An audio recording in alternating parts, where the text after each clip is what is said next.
City ಲೈಟ್ಸ್ನ 3ನೇ ಹಾಡು ಇವಾಗಷ್ಟೇ release ಆಗಿದೆ. ವಿಜಿ ಸರ್ ಮೂವಿಗೆ ಅದೇ ನಾನು ಹೇಳಿದೆ ಅಲ್ವ, ನನ್ನ ಅಪ್ರೋಚು ನಾನು ಒಂಥರ ಖಾಲಿ ಹಾಳೆ ಸ್ಟೂಡೆಂಟಾಗಿ ಹೋಗ್ತೀನಿ. ಏನು ಈ ಸತಿ ಏನು ಇರ್ಬೋದು ನನಗೆ ಮುಂಚೆಂದು ಕೇಳಿದ್ದೆ, ಬಟ್ ಈ ಮೂವಿಲಿ ಅದನ್ನ ಅಳವಡಿಸ್ಕೊಳ್ಳೋಕ್ಕೆ ಸರ್ದು ಒಂದು ಐಡಿಯಾ. ಒಳ್ಳೆ ಸ್ಪೇಸ್ ಕೊಡ್ತಾರೆ Viji sir. That makes it very very enjoyable process ನನಗೆ. ಅಂದರೆ ಫಸ್ಟ್ ಆಫ್ ಆಲ್ ನೋಡಿ, ಅವ್ರು ಇಷ್ಟು ಕೆಲಸ ನನಗೆ ಈಸಿ ಮಾಡ್ತಾರೆ. ರಾ ಮೆಟೀರಿಯಲ್ಸ್ ಕೆಲಸ ಎಲ್ಲ ಅವರೇ ತಂದಿಡ್ತಾರೆ. ಜಂಕ್ ಫುಡ್ ಮತ್ತು ಹೆಲ್ದಿ ಫುಡ್ ಅಂತ ಹೇಳ್ತೀವಲ್ಲ, melody is like very healthy food. ಅದು ನಿಮ್ಗೆ ತುಂಬ ಒಳ್ಳೇದು. ಅದು ಅದೇ ಕಂದಮ್ಮ ಇಸ್ ವೆರಿ ಸ್ಪೆಷಲ್. ತುಂಬ ಇನ್ನೋಸೆನ್ಸು ಇದೆ ಅದು.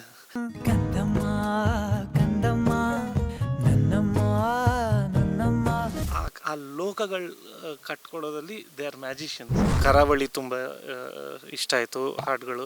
ಇಂಡಿಪೆಂಡೆಂಟ್ ಆರ್ಟಿಸ್ಟ್ಗಳನ್ನ ಕೇಳ್ತಾ ಇರ್ತೀನಿ. ಅದೊಂದು ತುಂಬ ಒಳ್ಳೆ ಸ್ಪೇಸ್ ಈಗ. ಆತ್ಮೀಯ ಕನ್ನಡ ಪಿಕ್ಚರ್ ವೀಕ್ಷಕರಿಗೆ ನಮಸ್ಕಾರ. ನಾನು ಪ್ರವೀಣ್ ಅಂತ. ನನ್ನ ಜೊತೆಗೆ ನಮ್ಮ ಮ್ಯೂಸಿಕಲ್ ಎಂಪರರ್ ಚರಣ್ ರಾಜ್ ಇದ್ದಾರೆ. ಸೊ ಈಗಷ್ಟೇ ಭೀಮಾ ಅಂತಲೇ ಬರ್ತಾ ಇದೆ, ಸಿಟಿ ಲೈಟ್ಸ್ ದುನಿಯಾ ವಿಚಾರ ಸೇಮ್ ಕಾಂಬಿನೇಷನ್. ಹಂಗಾಗಿ ಸಿಟಿ ಲೈಟ್ಸ್ನ 3ನೇ ಹಾಡು ಇವಾಗಷ್ಟೇ ರಿಲೀಸ್ ಆಗಿದೆ. ಆ್ಯಂಡ್ ನಿಜವಾಗ್ಲೂ ಮೈ ರೋಮಾಂಚನ ಆಗುವಂಥ ಒಂದು ಲಿರಿಕ್ಕು, ಸೌಂಡಿಂಗು. ಆ್ಯಂಡ್ ಸೌಂಡಿಂಗ್ ಅಂದರೆ ಯಾವಾಗಲೂ ಚರಣ್ ಸ್ಪೆಷಲ್ ಅನ್ನೋದಕ್ಕೆ ಇನ್ನೊಂದು ಸಲ ಸಾಕ್ಷಿಯಾಗಿದೆ. ಏನು ಈ ಮೋಟಿವೇಶನ್? ಯಾವಾಗಲೂ ಮಾದೇವ ಅಂದ ತಕ್ಷಣ ನಿಮ್ಗೊಂದು ಮೋಟಿವೇಶನ್ ಬರ್ತಲ್ಲ, ಹೇಗೆ? ಅದೇ ಫಸ್ಟ್ ಆಫ್ ಆಲ್ ನಾನು student of music. Thank you. ತುಂಬ ಖುಷಿ ನಿಮ್ಮೊಟ್ಟಿಗೆ ಮಾತಾಡ್ತಿರೋದು. ಎಲ್ಲರಿಗೂ ನಮಸ್ಕಾರ.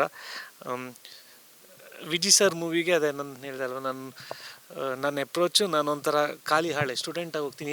ಏನು ಈ ಸತಿ ಏನು ಇರ್ಬೋದು ನನಗೆ, ಏನು ಸರ್ಪ್ರೈಸ್ ಇರ್ಬೋದು. ಯಾಕಂದರೆ ಈ ಇನ್ಪುಟ್ಸ್ ಎಲ್ಲ ಅವ್ರ ಸೈಡಿಂದ ಬರ್ತಾ ಇರುತ್ತೆ. ಇದು ಯೂಸ್ ಮಾಡೋಣ ಅಂತ. ಸೊ ನನಗದು ಪ್ಲಸ್ ಇದೆಲ್ಲ ಅವರು ಸುಮಾರು ಊರುಗಳು ಅಥವಾ ಎಲ್ಲೆಲ್ಲ ವಿಸಿಟ್ ಮಾಡ್ತಿರ್ಬೇಕಾದ್ರೆ ಅವರು ಮಾರ್ಕ್ ಮಾಡ್ತಾ ಇರ್ತಾರೆ. ಅಂದರೆ ಅವ್ರ ತಲೆ ಯಾವಾಗಲೂ ನನ್ನ ಸಿನಿಮಾಗೆ ಅಂದರೆ always cinema is running in is head. So ನನಗೂ ಅದು ತುಂಬ ಒಳ್ಳೆಯ ಆಪರ್ಚುನಿಟಿ. ತುಂಬ ಕಲಾವಿದರೊಟ್ಟಿಗೆ ನನಗೆ ಕೆಲಸ ಮಾಡೋ ಒಂದು ಅವಕಾಶ. ಹೊಸ ತಂಡಗಳು. ಈ ಬಾರಿ ಧನುಷ್, ಜಯಂತ್ ಅವ್ರ ತಂಡ, ಅವರೊಟ್ಟಿಗೆ ವರ್ಕ್ ಮಾಡೋಕ್ಕೆ ಸಿಕ್ತು. ಕಂಸಾಳೆ ಸಾಂಗ್ ಮುಂಚೆಂದು ಕೇಳಿದ್ದೆ, ಬಟ್ ಈ ಮೂವಿಲಿ ಅದನ್ನ ಅಳವಡಿಸ್ಕೊಳ್ಳೋಕ್ಕೆ ಸರ್ದು ಒಂದು ಐಡಿಯಾ. ನನಗೂ ಅದು ತುಂಬ ಸೂಟೇಬಲ್ ಅಂತ ಅನಿಸ್ತು. ಯಾಕಂದರೆ ಆ ಭಾಗದು ಒಂದಿಷ್ಟು ಕತೆ ಇರೋದ್ರಿಂದ. ಸೊ ಅದೇ I am enjoying scoring this. ಅಂದರೆ ನನಗೆ ಒಂದು ಅನಿಸುತ್ತೆ, ಸಲಗ ನೀವೇ ಮಾಡಿದ್ದೀರಾ, ಭೀಮಾ ನೀವೇ ಮಾಡಿದ್ದೀರಾ. ನಿಮ್ಮ ಕಾಂಬಿನೇಷನ್ನು ಒಂದು ವಿಶೇಷ. ಜನಪದ, ಮೂಲ ಜನಪದ ಅಥವಾ ಈ ಬುಡಕಟ್ಟು ಜನಾಂಗದ ಪದಗಳನ್ನ ತೊಗೊಂಡು ಬಂದು ನೀವು ಸಿನಿಮ್ಯಾಟಿಕ್ಕಾಗಿ ಈ ಒಂದು ಮೂಡ್ಗೆ ಸೌಂಡನ್ನು ಆ್ಯಡ್ ಮಾಡಿ, ಮತ್ತು ಅದನ್ನು ಇವತ್ತಿನ ಜನ್ರೇಷನ್ಗೆ ತುಂಬ ಚೆನ್ನಾಗಿ ರೀಚ್ ಮಾಡಿ, ಅಂದರೆ ಅವ್ರು ತುಂಬ ಇಷ್ಟಪಟ್ಟು ಪದೇ ಕೇಳೋ ರೀತಿ ಮಾಡುವಂಥ ಒಂದು ಪ್ರಾಸೆಸ್ ಇದೆಯಲ್ಲ, ಈ ಟೇಸ್ಟ್ ಆಫ್ ಇದು ಹೆಂಗೆ ಶುರುವಾಯಿತು? ಅಂದರೆ 3 ಸಿನಿಮಾಗೂ ಕಂಟಿನ್ಯೂಸ್ಲಿ ಮಾಡ್ತಾಯಿದ್ದೀರಾ ಹೀಗಾಗಿ? ಅದೇ ಸರ್, ಇದು ಯಾವಾಗ ಸಾಧ್ಯ ಆಗುತ್ತೆ ಅಂತ ಹೇಳಿದ್ರೆ, ಒಂದು ನಿರ್ದೇಶಕರು ನೀವು ಎಂಜಾಯ್ ಮಾಡಿ ಅಂತ ನಮ್ಗೆ ಆ ಸ್ಪೇಸ್ ಕೊಡ್ತಾರಲ್ವ, ಆವಾಗ ನಾವು ತುಂಬ ಮೋಟಿವೇಟ್ ಆಗ್ತೀವಿ. ನಮಗೂ ಆವಾಗ ತುಂಬ ರೆಸ್ಪಾನ್ಸಿಬಿಲಿಟಿ ಜಾಸ್ತಿ ಆಗುತ್ತೆ. So we give it all ಅದಕ್ಕೆ. ಸೊ ಆ ನಿಟ್ಟಿನಲ್ಲಿ ಕೆಲಸ ಮಾಡಿದಾಗ ಈ ಥರ ಫ್ಯೂಷನ್ಗಳು, ಹೊಸ ರೀತಿಯ ಎಕ್ಸ್ಪೆರಿಮೆಂಟ್ಸ್ಗಿಂತ ಲೈಕ್ ಅದೇ ಪ್ರಯೋಗಗಳಿಗಿಂತ the approach towards scoring a cinema, how ಎಷ್ಟು ಇಂಟ್ರೆಸ್ಟಿಂಗ್ ಆಗಿ ಆ ಒಂದು ಸೀನ್ನ ನಾವು ಆಡಿಯನ್ಸಿಗೆ ತಲುಪಿಸ್ಬೋದು. ಅಂದರೆ ಒಂದು ರೊಮ್ಯಾಂಟಿಕ್ ಸೀನ್ ಇದ್ದರೆ ಕ್ಯಾನ್ ಸ್ಕೋರ್ ಇಟ್ ತುಂಬ ರೀತಿಯಲ್ಲಿ ಸ್ಕೋರ್ ಮಾಡ್ಬೋದು. ಬಟ್ ಈ ಟೈಮ್ಗೆ ಆ ಸಿನಿಮಾ ರೀಚ್ ಆಗಲಿಕ್ಕೆ, ಅದು ಆ ಸೀನ್ ರೀಚ್ ಆಗಲಿಕ್ಕೆ ದ ಬೆಸ್ಟ್ ಪಾಸಿಬಿಲಿಟಿ ಅಂತ ಹೇಳ್ತೀವಲ್ಲ, ದಟ್ ಆವಾಗ ಆ ನಿರ್ದೇಶಕರು ನಮ್ಮ ಕೊಲಾಬ್ರೇಷನ್ ತುಂಬ ಇಂಪಾರ್ಟೆಂಟ್ ಆಗುತ್ತೆ. ಸೊ ಅದಕ್ಕೆ ತುಂಬ ಒಳ್ಳೆ ಸ್ಪೇಸ್ ಕೊಡ್ತಾರೆ Viji sir. That makes it very very enjoyable process ನನಗೆ. ನಾನೇನು ಹೇಳಕ್ಕೆ ಹೊರಟೆ ಅಂತಂದರೆ, ಈಗ ರ್ಯಾಪರ್ಸ್ ಇರ್ತಾರೆ, ರ್ಯಾಪರ್ಸ್ನ ಕರ್ಕೊಂಡು ಬರ್ತಾರೆ, ನೋಡಪ್ಪ ಶರಣ್ ಈ ಥರ ರ್ಯಾಪರ್ಸು ಈ ಥರ ಅಂದ್ಕೊಂಡಿದ್ದೀವಿ ಅಂತಾರೆ. ಇನ್ನೊಂದು ಕಡೆ ಈ ಜನಪದ ಕಲಾವಿದರನ್ನ ಕರ್ಕೊಂಬರ್ತಾರೆ, ಈ ರೀತಿ ಹಾಡ್ತಾರೆ ಅಂತಾರೆ. ನಿಮ್ಮ ಹತ್ರ ಸೀದಾ ತೊಗೊಂಬಂದು ಈ ಥರದೊಂದು ಹಾಡಿದೆ ಅಂತ ಇಟ್ಬಿಡ್ತಾರೆ, ಈ ಥರದೊಂದು ಪದ ಇದೆ ಅಂತ ಇಟ್ಬಿಡ್ತಾರೆ, ಈ ಥರದೊಂದು ರ್ಯಾಪ್ ಅಂತ ಅಂದ್ಬಿಡ್ತಾರೆ. ಸೊ ಅದನ್ನು ನಿಮ್ಮದೇ ಶೈಲಿಯಲ್ಲಿ ಮತ್ತು ಎನ್ಹ್ಯಾನ್ಸ್ ಮಾಡಿ ಸಿನಿಮ್ಯಾಟಿಕ್ಕಾಗಿ ಕೊಡುವಂಥ ಒಂದು ಪ್ರಾಸೆಸ್ ಇದೆಯಲ್ಲ, ಅದನ್ನು ಹೇಗೆ ಬ್ಲೆಂಡ್ ಆಗ್ತಾರೆ ಯಾವಾಗಲೂ ನೀವು ಅಂತ?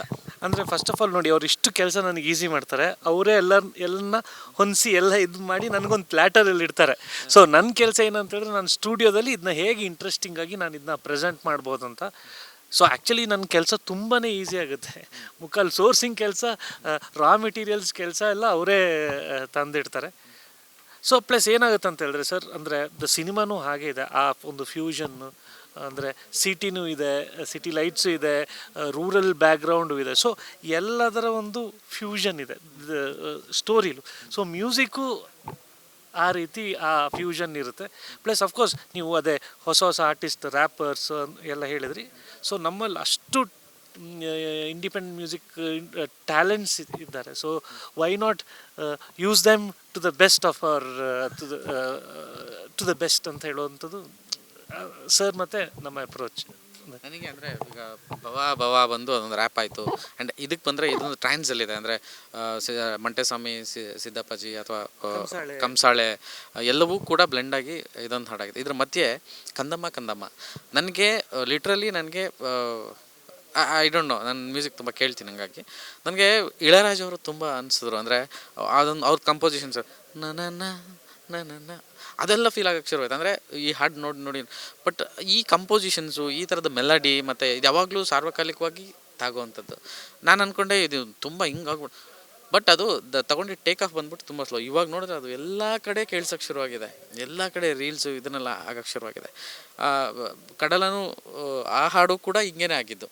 ಸೊ ಈ ಕಂಪೋಸಿಷನ್ಸು ಈ ಥರದ್ದು ಹುಟ್ಕೊಳ್ಳೋವಂಥದ್ದು ಮತ್ತು ಈ ಒಂದು ಟ್ರ್ಯಾಕ್ಷನ್ ಇವತ್ತಿನ ಆಡಿಯನ್ಸ್ಗೆ ಸಿಗ್ತಾ ಇರೋಂಥದ್ರ ಬಗ್ಗೆ ಏನು ಹೇಳ್ತೀರಿ ಸರ್? ಅದೇ ಮೆಲಡಿ ಅಂತ ಹೇಳುವಂಥದ್ದು ಅದು ಶೆಲ್ಫ್ ಲೈಫ್ ಯಾವಾಗಲೂ ಜಾಸ್ತಿ ಇರುತ್ತೆ.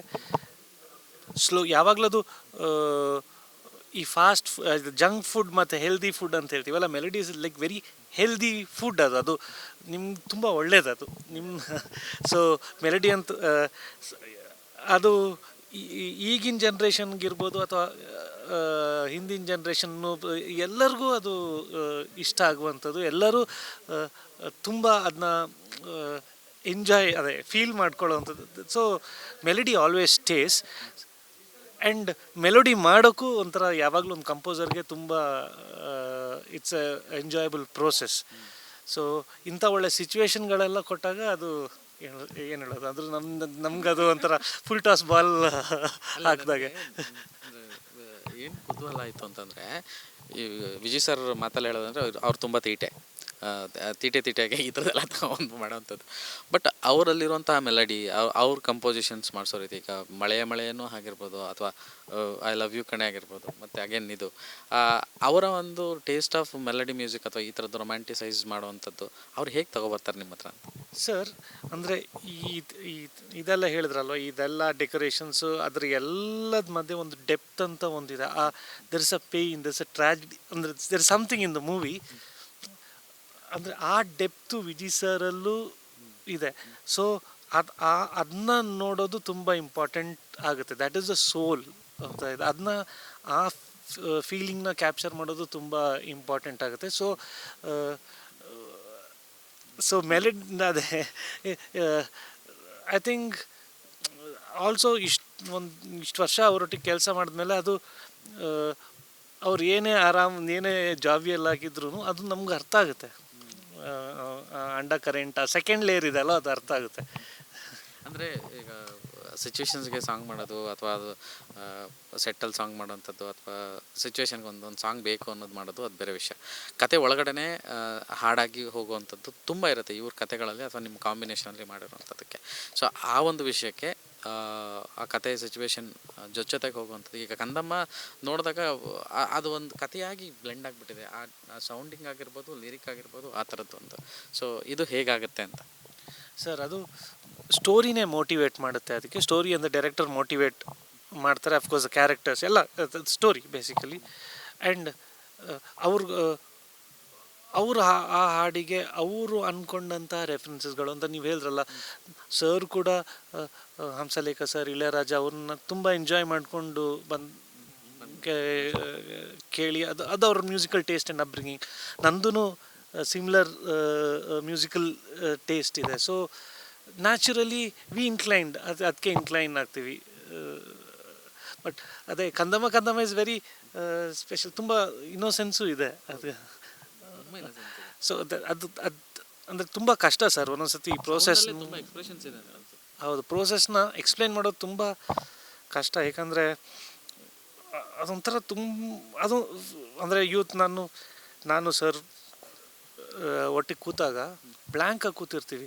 ಬಟ್ ಒಂದು 2-3 ಗಂಟೆ ಆದಾಗ ಏನೋ ಒಂದು ಫಾರ್ಮ್ ಆಗಿರುತ್ತಲ್ವ, ದ್ಯಾಟ್ ಈಸ್ ಮ್ಯಾಜಿಕ್. ಆ್ಯಕ್ಚುಲಿ ನನಗೂ ಗೊತ್ತಿರೋದಿಲ್ಲ ಅವತ್ತು ಅದಾಗುತ್ತೆ, ಯಾರಿಗೂ ಅದರ ಅಂದಾಜೇ ಇರೋಲ್ಲ. ಬಟ್ ಅದೊಂದು ಪ್ರೋಸೆಸ್ನ ಎಕ್ಸ್ಪ್ಲೈನ್ ಮಾಡೋದು ತುಂಬ ಕಷ್ಟ. ಅದೊಂದು ಫ್ಲೋ, ಅದೊಂದು ಏನು ಹೇಳೋದು, ಅದೊಂದು ಅನುಗ್ರಹ ಅಂತ ಹೇಳ್ಬೋದು. ಅಂದರೆ ಇಟ್ ಜಸ್ಟ್ ಹ್ಯಾಪನ್ಸ್. ಅಂದರೆ ರೀಸೆಂಟ್ಲಿ ನಾಗಾರ್ಜುನ ಸರ್ ಮಾತ್ರ ಮಾತಾಡ್ತಿದ್ದೆ, ಅಂದರೆ ನಿಮ್ಮ ಕಾಂಬಿನೇಷನ್ಸು, ನಿಮ್ಮ ಹಾಡುಗಳು ಇಬ್ಬರದು ಕಾಂಬಿನೇಷನಲ್ಲಿ ಬ್ಯಾಕ್ ಟು ಬ್ಯಾಕ್ ಕೊಡ್ತಾನೆ ಇದ್ದೀರಾ. ಸೊ ಅದು ಈ ಸಿನಿಮಾದಲ್ಲೂ ಆಗಿದೆ ಕೂಡ. ಸೊ ಮಾತಾಡ್ಬೇಕಾದ್ರೆ ಒಂದು ವಿಷಯ ಹೇಳಿದ್ರು, ಅಂದರೆ ಚರಣ್ ಅವರೊಟ್ಟಿಗೆ ನಾನು ಕೆಲಸ ಮಾಡೋದು ಹೇಗಿರುತ್ತೆ, ಅಲ್ಲೊಂದು ಡಿವೈನಿಟಿ ಇರುತ್ತೆ, ಅಲ್ಲೊಂದು ಮ್ಯೂಸಿಕ್ಕು ಆ ಡಿವೈನಿಟಿ ತುಂಬ ಇರುತ್ತೆ ಅಂತ. ಇನ್ನೊಂದು ವಿಷಯ, ವಿಜಯ್ ಸರು ಮತ್ತು ಸೂರಿ ಸರ್, ಅಂದರೆ ಇವರಿಬ್ಬರು ಕೂಡ ಒಂದು ಲೋಕನ ಕ್ರಿಯೇಟ್ ಮಾಡ್ತಾರೆ, ಒಂದು ಪ್ರಪಂಚನ ಕ್ರಿಯೇಟ್ ಮಾಡ್ತಾರೆ. ಆ ಪ್ರಪಂಚದೊಳಗಡೆ ತೊಗೊಂಡೋಗಿ ನಮ್ಮನ್ನು ಬಿಟ್ಬಿಡ್ತಾರೆ, ಇನ್ನೇನು ಹೇಳೋದಿಲ್ಲ. ಸೊ ಆ ಪ್ರಪಂಚ ನೋಡಿದಾಗ ನಮ್ಗೆ ಅನಿಸೋದೆ ಇವೆಲ್ಲನೂ ಅಂತ. ಸೊ ಈ ಒಂದು ವಿಷಯಕ್ಕೆ ನಿಮ್ಮ ರಿಯಾಕ್ಷನ್? ಅಂದರೆ ಅಫ್ಕೋರ್ಸ್ ಅವರು ಕತೆಗಳು ಬರೀತಾರೆ, ಅದನ್ನ ತುಂಬ ಚೆನ್ನಾಗಿ ಶೂಟ್ ಮಾಡ್ತಾರೆ. ಬಟ್ ಆ ಲೋಕ ಸೃಷ್ಟಿ ಮಾಡೋದಿಲ್ಲ, ಅದು ಕ್ರಿಯೇಟ್ ದಟ್ ಮೂಡ್. ಅದು ತುಂಬ ವೆರಿ ಫ್ಯೂ ಆ ಮೇಕರ್ಸ್ ಅಂತ ಹೇಳ್ತೀವಲ್ವ ನಾವು ಯೂಶಲಿ, ಅವ್ರಿಗೆ ಕ್ರಿಯೇಟ್ ಮಾಡೋಕ್ಕಾಗೋದು. ಸೊ ಅದು ಮಾಡಿದಾಗ, ಅದು ಸೆಟ್ ಆದಾಗ, ಮೂಡ್ ಸೆಟ್ ಆದಾಗ ಎಲ್ಲನೂ ಆಟೋಮೆಟಿಕಲಿ ಆಗಕ್ಕೆ ಸ್ಟಾರ್ಟ್ ಆಗುತ್ತೆ. ಅಂದರೆ ನಾವು ಅದನ್ನ ಅಷ್ಟು ಎಂಜಾಯ್ ಮಾಡೋಕ್ಕೆ ಸ್ಟಾರ್ಟ್ ಮಾಡಿರ್ತೀವಿ, ರಿಲೇಟ್ ಮಾಡೋಕ್ಕೆ ಸ್ಟಾರ್ಟ್ ಮಾಡಿರ್ತೀವಿ. ಸೊ ನಮ್ಮ ತಯಾರಿನೂ ಅದಕ್ಕೆ ಅಲ್ವಾ. ಅಂದರೆ ನಾವು ಎಷ್ಟೇ ಸಂಗೀತದಲ್ಲಿ ತಯಾರಿ ಮಾಡಿದ್ರು ಒಬ್ಬರನ್ನ ಒಂದು ಕತೆ ಅಥವಾ ಒಬ್ಬರನ್ನ ನೋಡಿ ಅದು ಆ ಆರ್ಟಿಗೆ ಟ್ರಾನ್ಸ್ಲೇಟ್ ಆಗೋದಿದೆ ಅಲ್ವಾ, ದ್ಯಾಟ್ ಈಸ್ ದ ಪರ್ಪಸ್. ಅಂದರೆ ಏನೋ ಒಂದು ನೋಡಿ ಅದನ್ನ ನಾವು ಪೇಂಟ್ ಮಾಡ್ತೀವಲ್ವ. ಸೊ ಅದೇ ರೀತಿ ಏನೋ ಒಂದು ನೋಡಿ, ಏನೋ ಒಂದು ಕತೆ ಇನ್ಸ್ಪೈರ್ ಮಾಡಿ, ಏನೋ ಒಂದು ಅದೊಂದು ಆರ್ಟ್ ಫಾರ್ಮ್ ಕನ್ವರ್ಟ್ ಆಗೋದು, ದ್ಯಾಟ್ ಇಸ್ ಮ್ಯಾಜಿಕ್ ಯಾವಾಗಲೂ. ಸೊ ಇವ್ರೂ ಆ ಲೋಕಗಳು ಕಟ್ಕೊಡೋದಲ್ಲಿ ದೇ ಆರ್ ಮ್ಯಾಜಿಷಿಯನ್ಸ್. ಸೊ ನನ್ನ ಅದೇ ಫಾರ್ಚುನೇಟ್ ಅಂತ ಅಂದ್ಕೊಳ್ತೀನಿ, ಇವ್ರ ಮಧ್ಯದಲ್ಲಿ ಎಲ್ಲರೊಟ್ಟಿಗೆ ನಾನು ಕೆಲಸ ಮಾಡೋ ಅವಕಾಶ ಸಿಗ್ತಾ ಇದಲ್ಲ. So I am fortunate. So ಇದು ಅವರೇ ಹೇಳ್ತಾಯಿದ್ರು, ಒಂದಕ್ಕಿಂತ ನಮ್ಮ ಹಾಡುಗಳಿಗೆ ನಾವೇ ಕಾಂಪಿಟೇಟರ್ಸ್ ಆಗಿಬಿಟ್ಟಿದ್ದೀವಿ ಅನ್ನೋದು. ಇನ್ನೂ 3 ಹಾಡಿದೆ ಅಂತ ಕೇಳ್ಪಟ್ಟೆ ಇದರಿಂದ ಆಚೆಗೆ. ಸೊ ತುಂಬ ಹೋಪ್ಫುಲ್ ಆಗಿದೆ ಈ ಒಂದು ಸೆಕೆಂಡ್ ಹಾಫ್ ಇಂಡಸ್ಟ್ರಿಯಲ್ಲಿ. ಸೊ ನಿಮ್ಮ ಪ್ರಾಜೆಕ್ಟ್ಗಳು ಬೇರೆ ಯಾವ್ದಾದ್ರು ಬರ್ತಿದೆ ಅಂತ? ಸರ್, ಸಿಟಿ ಲೈಟ್ಸ್ ಜೊತೆಗೆ ಶಂಕರಾಭರಣ ಅಂತ ತುಂಬ ಒಳ್ಳೆ ಮೂವಿ ರಿಲೀಸ್ ಆಗ್ತಾಯಿದೆ. ಕುರ್ಕ ಅಂತ ಒಂದು ಸಿನಿಮಾ ಮಾಡ್ತಾಯಿದ್ದೀನಿ, ಅದು ರಿಲೀಸ್ ಆಗ್ತಾಯಿದೆ. ಮತ್ತು ಆಪರೇಷನ್ ಡ್ರೀಮ್ ಥಿಯೇಟರ್ ಆಗ್ತಾಯಿದೆ. ಪರಾಕ್ ಅಂತ ಮೂವಿ ಆಗ್ತಿದೆ. ಸದ್ಯದಲ್ಲಿ ಇಷ್ಟಲ್ಲಿ ನಾನು ತೊಡಗಿಸ್ಕೊಂಡಿದ್ದೀನಿ ನನ್ನ. ಅಂದರೆ ಈ ವರ್ಷನ ಕೈಗೆ ಸಿಗೋದಿಲ್ಲ ನೀವು? ಸರ್, ಅಂದರೆ ಅದೇ ಡ್ರೀಮ್ ಅಲ್ವಾ ಎಲ್ಲರದು, ಅಂದರೆ to be always doing what you are enjoying. So I am always ನಿಮ್ಮನ್ನು ಎಂಜಾಯ್ ಮಾಡೋದಕ್ಕೆ ಒಂದು ಚೆನ್ನಾಗಿ ಕೇಳ್ತಾ ಇರ್ತಾರಲ್ಲ, ಹಂಗಾಗಿ ಕಮ್ಯುನಿಕೇಟ್ ಆಗ್ಬಿಡ್ಲಿ ಅಂತ. ಅಲ್ಲ ಸರ್, ಅಂದರೆ ಇನ್ನೊಂದು ಏನಂತ ಹೇಳಿದ್ರೆ, ಏನೇ ಕೆಲಸ ತಗೊಂಡ್ರು ಅದನ್ನ ಜಸ್ಟಿಫೈ ಮಾಡೋದು, ಅದು ನನ್ನ ಕೈಲಿ ಅದು ಆಗುತ್ತಾ, ಸಾಧ್ಯನಾ ಆ ಒಂದು ಟೈಮ್ ಲಿಮಿಟಲ್ಲ. ಆದರೆ ಮಾತ್ರ ಇದು ತುಂಬ ಇಟ್ಸ್ ಜಸ್ಟ್ ನಾಟ್ ಆರ್ಟ್ ಅಲ್ವಾ, it's lot of commercials also. So the responsibilities too much. ನನಗೆ ಅದು ಪಾಸಿಬಲ್ ಆದರೆ ಮಾತ್ರ ನಾನು ಅದನ್ನ ತಗೊಂಡು ಅದನ್ನ ನಿರ್ವಹಿಸೋದು ಉತ್ತಮ ಅಲ್ವಾ, ಯಾವಾಗಲೂ ದ್ಯಾಟ್ ಇಸ್ ಬೆಟರ್. ನಿಮ್ಮ ಹಾಡು ಬಿಟ್ಟು ರೀಸೆಂಟಾಗಿ ನೀವು ಗುಣಗ್ತಾ ಇರೋದು, ನೀವು ಪದೇ ಪದೇ ಕೇಳ್ತಾ ಇರೋದು ಯಾವ ಹಾಡು? ಸರ್, ನಾನು ಸುಮಾರು ಕೇಳ್ತಾ ಇರ್ತೀನಿ. ನನಗೆ ಈ ರೀಸೆಂಟಾಗಿ ಬಂದ ಕರಾವಳಿ ತುಂಬ ಇಷ್ಟ ಆಯಿತು ಹಾಡುಗಳು ನನಗೆ. ಅಫ್ಕೋರ್ಸ್ ಅರ್ಜುನ್ ಸರ್ ಅಂದರೆ ತುಂಬ ಇಷ್ಟ. ಅಯೋಗ್ಯದಲ್ಲಿ ಅಯೋಗ್ಯ 2 ಬಂದ ಹಾಡುಗಳು ತುಂಬ ಇಷ್ಟ ಆಯಿತು. ಸೊ ಕೇಳ್ತಾ ಇರ್ತೀನಿ. ತುಂಬ ಕನ್ನಡ ಇಂಡಿಪೆಂಡೆಂಟ್ ಆರ್ಟಿಸ್ಟ್ಗಳನ್ನ ಕೇಳ್ತಾ ಇರ್ತೀನಿ. ಅದೊಂದು ತುಂಬ ಒಳ್ಳೆ ಸ್ಪೇಸ್ ಈಗ. ತುಂಬ ಒಳ್ಳೆ ಆರ್ಟಿಸ್ಟ್ಗಳು ಬರ್ತಾ ಇದ್ದಾರೆ, ತುಂಬ ಒಳ್ಳೆ ಮ್ಯೂಸಿಕ್ ಮಾಡ್ತಿದ್ದಾರೆ. So that's a very good development ನಮ್ಮ ಮ್ಯೂಸಿಕ್ ಇಂಡಸ್ಟ್ರಿಗೆ. Thank you. ಅಂದರೆ ತುಂಬ ದಿನದ ಮೇಲೆ ಸಿಕ್ಕಿದ್ರಲ್ಲ, ಹಾಗಾಗಿ ತುಂಬ ಪ್ರಶ್ನೆಗಳು, ಇನ್ನೂ ಆಪರೇಷನ್ ಡ್ರೀಮ್ ಥಿಯೇಟ್ರ್ ತುಂಬ ವಿಷಯಗಳಿದೆ. ಆಯಾ ಸಿನಿಮಾಗೆ ಸಿಕ್ಕಿದಾಗ ಮಾತಾಡೋಣ. ಹಂಗಾದ್ರೆ ಪಾಪ ಟೈಮ್ ಇದೆ ಇಲ್ಲ ಅಂತ ಅನಿಸುತ್ತೆ. ಥ್ಯಾಂಕ್ ಯು ಸೋ ಮಚ್ ಮಾತಾಡಿದ್ದಕ್ಕೆ. And City Lights I hope ನಿಮ್ಮದು ಹ್ಯಾಟ್ರಿಕ್ ಆಗುತ್ತೆ, ತುಂಬ ದೊಡ್ಡ ಆಲ್ಬಮ್ ಆಗುತ್ತೆ ಅಂತ I hope. Thank you sir. ಅದೇ it all depends on the people. ಅಂದರೆ ನಾವು ನಮ್ಮ ರೆಸ್ಪಾನ್ಸಿಬಿಲಿಟಿ ನಮ್ಮ ಬೆಸ್ಟ್ ಮಾಡಿ ಅವ್ರ ಮುಂದೆ ಪ್ರೆಸೆಂಟ್ ಮಾಡೋದು. ಮತ್ತು it is their love, encouragement, our appreciation. ಅದಕ್ಕೋಸ್ಕರನೇ ನಾವು ಕೆಲಸ ಮಾಡ್ತಿರೋದು. ಸೊ ಹೋಪ್ ನಾವು ನಮ್ಮ ಬೆಸ್ಟ್ ಕೊಡ್ತೀವಿ. ಹೋಪ್ ಎಲ್ಲರಿಗೂ ಇಷ್ಟ ಆಗುತ್ತೆ. ಇದೆ ಅಂತ ಹೇಳ್ತಿದ್ದಾರೆ. Definitely so thank you so much sir. Thank you. So ಇದಿಷ್ಟು ನಮ್ಮ ಮ್ಯೂಸಿಕ್ ಡೈರೆಕ್ಟರ್ ಚರಣ್ ರಾಜ್ ಅವರ ಮಾತುಗಳು. ತುಂಬ ಒಳ್ಳೊಳ್ಳೆ ಸಿನಿಮಾ ಬರುತ್ತೆ. ಐ ಥಿಂಕ್ ಶಂಕರಾಭರಣ, ಇನ್ನೊಂದು ವಿಷಯ ಹೇಳಿದ್ರು, ಶಂಕರಾಭರಣ ಅಂತ ಒಂದು ಸಿನಿಮಾ. ಆ್ಯಂಡ್ ಅವರು ಮಾಡ್ತಿರೋ 3 ಸಿನಿಮಾಗಳು, ಡ್ರೀಮ್ ಆಗಿರ್ಬೋದು, ಇನ್ನೊಂದು ಕುರ್ಕ ಅನ್ನೋ ಟೈಟ್ಲೇ ಕುರ್ಕ ಅಂತ. ಸೊ ಇಂಟ್ರೆಸ್ಟಿಂಗ್ ಪ್ರಾಜೆಕ್ಟ್ಸ್ ಲೈನಪ್ ಆಗಿದೆ. ಸೊ ಈ ವರ್ಷ ಅಗೇನ್ ಚರಣ್ ರಾಜ್ ಅವರ ಮ್ಯೂಸಿಕಲ್ ಹಬ್ಬ ಇದ್ದಿದೆ. ಎಂಜಾಯ್ ಮಾಡಿ ನೋಡಿ ಎಲ್ಲ ಸಿನಿಮಾಗಳನ್ನಂತ.